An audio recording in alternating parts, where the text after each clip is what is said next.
नमस्कार स्टूडेंट्स। आज हम लोग चंद्रगुप्त गुप्त फर्स्ट के बारे में इस लेक्चर में पढ़ेंगे। हम लोगों ने पिछले जो स्लाइड्स से उसमें हमने चंद्रगुप्त प्रथम के साथ साथ में बहुत सारे जो गुप्त इतिहास को जानने की सोर्सेज हैं उनके बारे में स्टडी की थी। और हमें ये पता है कि जो गुप्ता एम्पायर है वो अराउंड थर्ड सेंचुरी एडी से लेकर के अराउंड 543 सेंचुरी एडी तक एग्जिस्ट कर रहा था। और ये इसको हम गोल्डन एज ऑफ इंडिया भी कई हिस्टोरियंस ने कहा ही है। और इसके बारे में हमें जो प्रारंभ में इनिशियली हमें इसके बारे में बहुत ज्यादा डिटेल में जानकारी नहीं मिलती है। कई इतिहासकार हैं वो ये मान के चलते हैं कि ये जो गुप्त है वो मगध क्षेत्र में थे, और कुछ जो इतिहासकार जैसे केपी जायसवाल हैं वो इनका उद्भव पंजाब में मानते हैं। इसी तरीके से जो आर एस गोयल हैं वो इनका मूल स्थान बंगाल का जो पूर्वी भाग है उसको मानते हैं। और कुछ जो इतिहासकार हैं वो उसको पूर्वी भारत यानी कि पूर्वी उत्तर प्रदेश और बंगाल का जो हिस्सा है वो एरिया माना गया है। जो इनका जो प्लेस ऑफ ओरिजिन है वो अलग अलग इतिहासकारों ने अलग अलग तरीके से बताया है। हमें प्रारंभिक जो राजा हैं उनके बारे में बहुत डिटेल में जानकारी नहीं मिलती है, लेकिन फिर भी जो गुप्त इंस्क्रिप्शंस हमको मिले हैं उनमें गुप्त डायनेस्टी का जो संस्थापक था, उसका जो फाउंडर था, वो उसे आदिराज महाराज गुप्त कहा गया है। और बाद के जो जो गुप्ता इंस्क्रिप्शन से उनमें उसका नाम श्रीगुप्त मिला है। और उसके नाम का जो टाइटल है, उसके आगे जो टाइटल दे रखा है वो भी महाराज ही है। मतलब उसकी जो पॉलिटिकल टाइटल था वो महाराज ही है। इसलिए जो प्रारंभिक राजा है, प्रारंभिक जो फाउंडर था, उसे श्रीगुप्त का नाम दिया गया है। और इससे ये पता चलता है कि शायद वो कोई बहुत बड़ा राजा नहीं था, बल्कि वो संभवतः या तो लिच्छवियों के अधीन था या छोटे छोटे क्षेत्रों पर अधिकार कर रखा था उसने, बड़ा राजा नहीं था। इसी तरीके से गुप्त अभिलेखों के अलावा उसका नाम और कहीं भी मिलता नहीं है हमको, इसलिए संभवतः ये बहुत ही छोटे क्षेत्र का राजा रहा होगा। हमें इत्सिंग जो कि भारत में अराउंड 671 एडी के आसपास आया था भारत में, और अराउंड 695 एडी तक भ्रमण किया था भारत में। उसने अपनी जो ट्रेवलॉग है उसके अंदर लिखा है कि चैलिकिटो ने मृग शिखावन में यात्रियों के लिए एक चैत्य बनवाया। तो जो कई इतिहासकार हैं वो ये उनका ये मानना है कि ये जो चैलिकिटो है वो ही श्रीगुप्त है। लेकिन इसमें भी जो इतिहासकार हैं उनमें एक मत नहीं है, और कईयों का ये मानना है कि ये जो श्रीगुप्त है और ये जो चैलिकिटो है दोनों अलग अलग व्यक्ति हैं। और अगर ये दोनों एक ही व्यक्ति हों, इतिहासकार जैसे कहते हैं कि दोनों अगर एक ही व्यक्ति हों, तो भी श्रीगुप्त जो है बहुत ही छोटे एरिया का राजा था। और इतने छोटे क्षेत्र का राजा उसने अगर मृग शिखावन में मंदिर ही बनाया तो उसकी केवल एक वो रिलीजियस मॉन्यूमेंट ही रहा होगा, उसके लिए उसका अधिकार क्षेत्र उस क्षेत्र में नहीं होगा डेफिनेटली। गुप्त अभिलेखों के अनुसार जो श्रीगुप्त के बाद में घटोत्कच राजा बना। घटोत्कच के लिए कुछ इतिहासकारों ने उनके आगे भी गुप्त लगाया है, गुप्त नाम दिया है, जबकि कुछ इतिहासकार इसको सही नहीं मानते हैं। इसके नाम के आगे भी महाराज की ही उपाधि लगाई गई है इनके।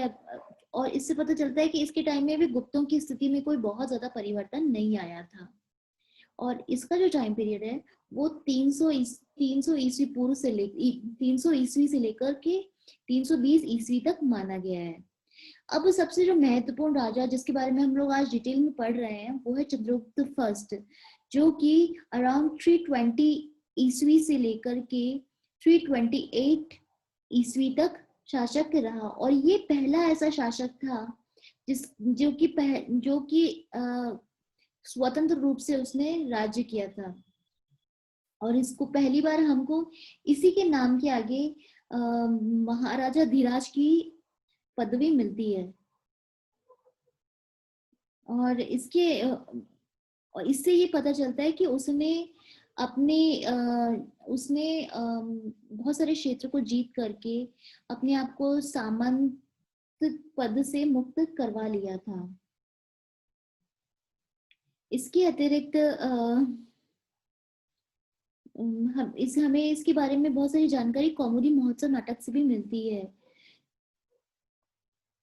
और इसमें इस नाटक इस चंद्रगुप्त फर्स्ट के साथ में जो सबसे इम्पोर्टेंट घटना थी वो ये थी कि लिच्छवीज इनके टाइम में बहुत ही प्रोमिनेंट क्षेत्र था। जब हमने महाजनपद में लिच्छवीज के बारे में पढ़ चुके हैं, और लिच्छवीज इस समय भी बहुत महत्वपूर्ण थे। और कुमार देवी जो कि लिच्छियों की राजकुमारी थी, चंद्रगुप्त ने कुमार देवी से विवाह कर लिया था। और विवाह करने के बाद में उसकी जो शक्ति है वो बहुत अधिक बढ़ गई थी। इसीलिए चंद्रगुप्त का लिच्छवियों के साथ में जो वैवाहिक संबंध कुमार देवी के साथ के से विवाह करने के कारण हुआ, वो इतना महत्वपूर्ण हुआ कि जो सिक्के इंस्क्राइब करवाए गए गुप्त काल में, चंद्रगुप्त फर्स्ट के टाइम में, उसमें एक और चंद्रगुप्त और कुमार देवी की मूर्तियां हैं, तो दूसरी तरफ सिंह पे बैठी यानी कि शेर पे बैठी हुई दुर्गा है, जिसके नीचे लिच्छवीय लिखा गया है। इसी तरीके से प्रयाग प्रशस्ति, जो हरिश्चंद्र की प्रयाग प्रशस्ति है, जिसमें हमें समुद्रगुप्त की डिटेल मिलती है, उसकी विजय विहारों की डिटेल मिलती है। वो चंद्रगुप्त फर्स्ट का पुत्र भी था और उत्तराधिकारी भी था। उसने भी अपने आप को लिच्छवी दोहित्र कहा गया है, जिससे हमें पता चलता है कि लिच्छवियों के साथ में गुप्तों का संबंध एक बहुत ही महत्वपूर्ण राजनीतिक घटना रही होगी। और संभवतः लिच्छवियों के साथ में राजनीतिक संबंध स्थापित होने के, वैवाहिक संबंध स्थापित होने के कारण जो गुप्तों की जो सामंतीय पोजीशन थी वो कंपैरेटिवली बेटर हो गई होगी। अब वो सामंती व्यवस्था से ऊपर उठ के स्वयं महाराजा धीराज की उपाधि धारण करने लग गए थे।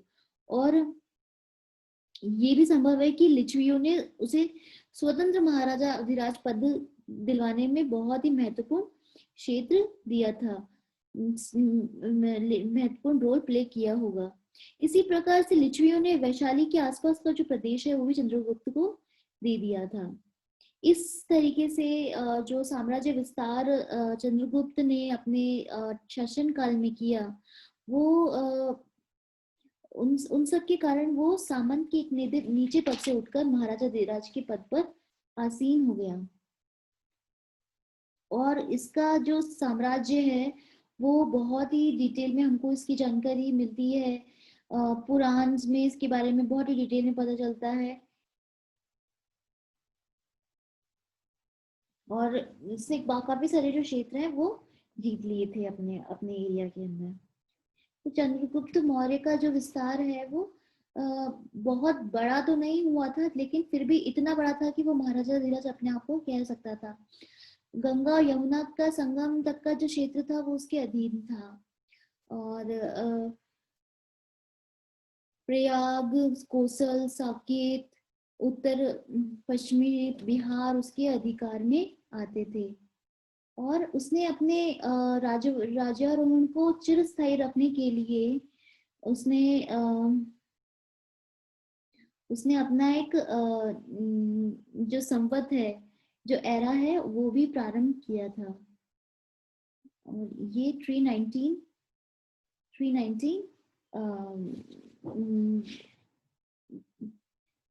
कॉमन एरा में, यानी कि 319 शताब्दी के अंदर जब उसका राज्यारोहण हुआ था, उस समय की स्थिति को उसने वो हमेशा के लिए याद चिरस्मरणीय करने के लिए उसने गुप्त संवत प्रारंभ किया था 319 में, 319 AD में अपनी उसने।